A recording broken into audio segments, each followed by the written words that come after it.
एक किसान थे और उनके एक छोटा बेटा था 7-8 साल का और एक बेटी थी संग बराबर के 1 साल छोटी और उनकी पत्नी थी।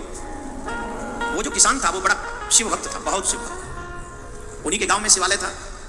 जब भी कहीं जाता पहले शिव जी को जल चढ़ा के जाता, फिर अपने खेत क्यार को देखने के लिए जाता था। उसका सारा समय शिव भक्ति में ही व्यतीत होता था।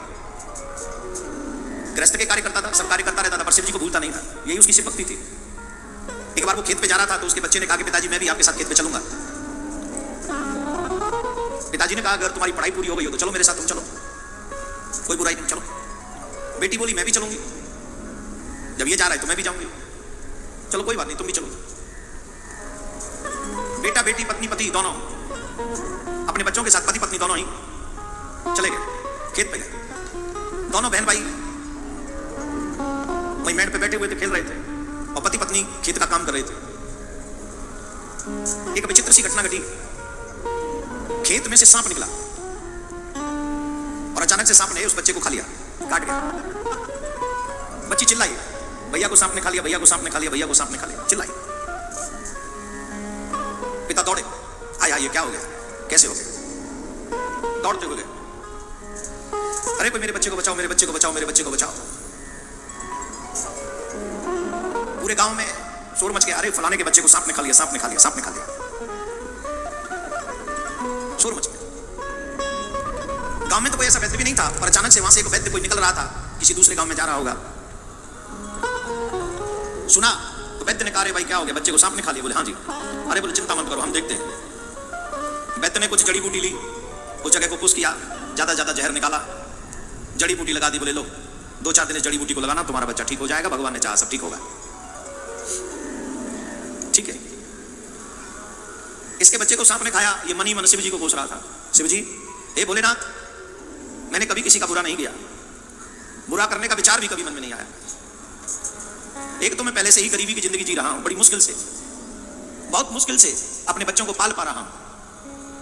मैं आपकी सेवा करता हूं, आपको भूला नहीं। इसके बावजूद भी मेरे बच्चे को सांप ने खा लिया। आपका ध्यान मेरी तरफ क्यों नहीं है? आप मुझे देखते क्यों नहीं? मेरे दुख क्या आपको दिखते नहीं? भगवान शिव से शिकायत करता। एक दिन कुछ वस्तु लेने के लिए गांव के एक बाजार में गया। वहां पर 2 बैल सांड आपस में लड़ रहे थे। तो ये जा रहे थे, पीछे से सांड इन्हीं की तरफ भाग रहा था। एक व्यक्ति ने आके कहा हटो, वो सांड तुम्हें मारना चाहता है, हट जाओ रास्ते से। जब तक हट पाता तब तक उस सांड की कुछ चोट उसे लगी, वो गिरा। किसान गिरा कुछ दूर पर जाकर। जिस व्यक्ति ने कहा कि हट जाओ, उसने जाके संभाला, उठाया। लगी तो नहीं तुम्हें? तो थोड़ा खड़े होकर देखा, नहीं ज्यादा नहीं लगी, बच गया। तुम नहीं कहते तो मैं शायद बहुत जोर से इसका प्रभाव होता और मेरे प्राण निकल जाते। फिर शिव जी को याद किया, हे भोलेनाथ मुझसे क्या अपराध हो गया? ऐसा लगता है जैसे सारी विपत्तियां तूने मेरे ही घर की तरफ मोड़ दी है। गरीबी मिटती नहीं, ऊपर से ये विपत्तियां भी मेरे ही घर की ओर मुंह करके चल देती हैं।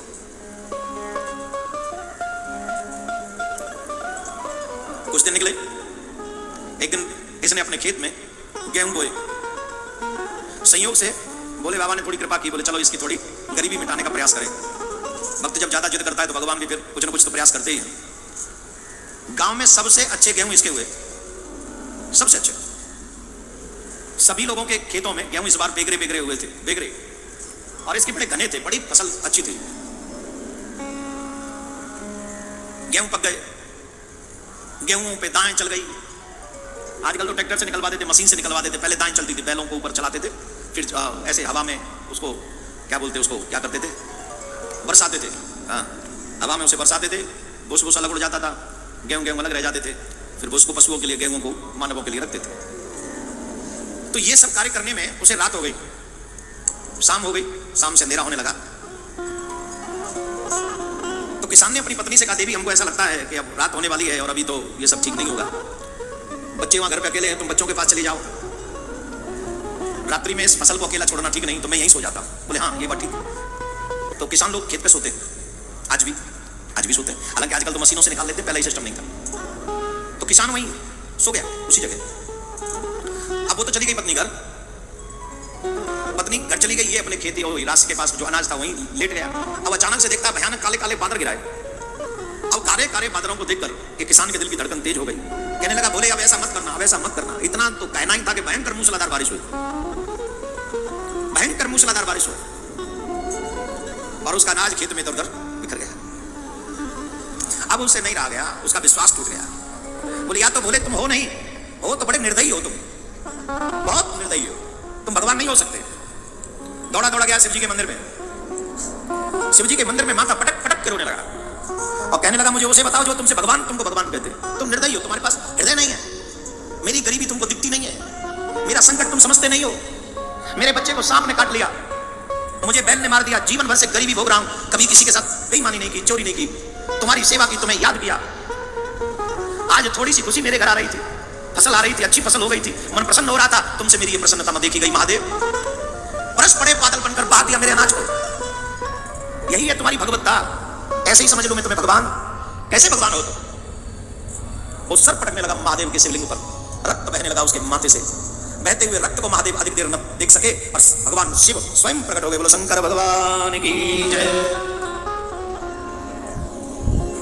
महादेव ने कहा क्यों रो रहे हो, किस लिए रो रहे हो, रोने की वजह क्या है?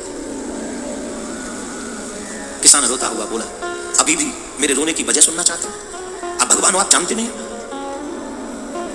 बोले मैं जानना चाहता हूं, मैं जानता हूं तुम क्यों रो रहे हो। तुम बारिश के बरसने से रो रहे हो, तुम सारा दोष मेरे माथे मढ़ रहे हो, सब कुछ तुम मेरे ऊपर मढ़ रहे हो कि मैंने किया मैंने किया। चलो मान लो कि मैंने ही किया, लेकिन क्या तुम ये जानते हो कि मैंने ये सब क्यों किया? अब क्यों किया मैं क्या जानूं महादेव? आपने तो मेरे अनाज को ही बहा दिया, मैं क्या जानूं? इसमें जानने न जानने वाली तो कोई बात नहीं है महादेव। है पुत्र, भक्त है, तुम जानो। तुमको सिर्फ अपनी प्रॉब्लम्स दिख रही है, तुम्हें सिर्फ अपनी समस्या दिख रही है, लेकिन तुम उन समस्याओं से निकालने वाले को नहीं देख पाते हो। तुम कहते हो मुझे दया नहीं आती, तुम कहते हो मेरे हृदय में दया नहीं है, तुम कहते हो मैं तुम्हें देख नहीं रहा हूं, मैं तुम्हारी गरीबी नहीं देख रहा हूं। एक बात सुन लो मेरे प्यारे, मैं अपने भक्त को कभी अकेला नहीं छोड़ता। जो भक्त मेरे को हृदय से पुकारता है, पल पल उस भक्त की देखभाल मैं करता हूं। जानते हो जिस दिन तुम्हारे बच्चे को उस सर्प ने काटा था, जानते हो वो बच्चा, वो सर्प कैसा था? उस सर्प के काटने से कोई नहीं बचता, कोई भी नहीं। तुम कहते हो मुझे दया नहीं आती, सुनो मेरी दया। उस सर्प से तुम्हारे बच्चे को कट, जो बच्चा सर्प काट गया तुम्हारे बच्चे को, उस बच्चे को बचाने वाला वो वैद्य कौन था? वो मैं स्वयं तेरा वैद्य बनकर आया था उस बच्चे को बचाने के लिए। मैं स्वयं आया था और मैंने उस विष को निकाला था, इसलिए जिससे मेरे भक्त को इस अपार दुख से सामना न करना पड़े। याद करो तुम्हारे गांव के बाजार में जब तुम्हें उस बुल ने, उस बैल ने टक्कर मारी थी, तुम्हें वहां से बचाने वाला भी मैं ही था। याद आया वो आदमी? वो आदमी याद करो जिस आदमी ने तुम्हें हटने को कहा वो मैं था, तुम्हें संभाला वो मैं था। हाँ मानता हूं बैल ने टक्कर मारी, लेकिन अगर मैं ना होता तो तुम्हें वो बैल मार डालता उस दिन। मैंने बचाया तुम्हें। तुम्हारे कर्म को ऐसे रहे होंगे जिसके कारण उस बैल ने तुम्हें टक्कर मारी, लेकिन वो प्राण न ले सका। क्यों? मैंने तुम्हें हल्की चोट से बचा दिया, तुम्हारा कर्म भी पूरा करा दिया, बचा भी लिया। अब सुनो, तुमको सबसे ज्यादा तकलीफ इस बात की है ना कि वर्षा क्यों हो गई, तुम्हारी फसल कहां से समाप्त हो गई, अब तुम्हारे बच्चे क्या खाएंगे, यही सोच रहे हो? वो कुछ नहीं बोल पा रहा था, वो सिर्फ रोता जा रहा था, वो अपने शिव को देखे जा रहा था। भूत बाबा ने बोले जानते हो मैंने वर्षा क्यों की? पूरे गांव में सबसे अच्छी फसल तुम्हारे गांव हुई, पूरे गांव में, और सारे गांव के लोग तुम्हारी फसल को देख देख के जल रहे, ईर्ष्या कर। उन्हीं में से जब तुम अपनी पत्नी से बातें कर रहे थे, कुछ लोग आए और उस अन्न के ऊपर जहर डाल दिया, तुम्हारे अन्न के ऊपर जहर डाल दिया, तो तुमने नहीं देखा? तुम रात्रि में या सुबह उसे बांध के घर ले जाते, उसी का आटा बनाते, खुद भी खाते, अपने बच्चों को भी खिलाते, और तुम जहर खाने के बाद मर जाते। इसलिए मेरे भक्त को, मेरे भक्त के बच्चों को कोई कष्ट ना हो, इसलिए मैंने भयंकर बारिश कर दी, जिससे वो सारी फसल बह जाए, मेरे बच्चे सुरक्षित हो जाए, मेरे भक्त सुरक्षित हो जाए। वो कुछ नहीं बोल रहा था, वो सिर्फ देखे जा रहा था, जिसे मैं भगवान का कठोर हृदय कह रहा था। उस कठोर हृदय के पीछे कितनी करुणा छिपी है, कितनी करुणा समझ। और हम लोगों को यही तो शिकायत है। महादेव कहते हैं तुम सिर्फ मुझसे शिकायत करते हो, लेकिन तुम्हारे कष्टों के पीछे मेरी करने का, उस करुणा करने का जो विषय, उसे तुम देख नहीं पाते हो।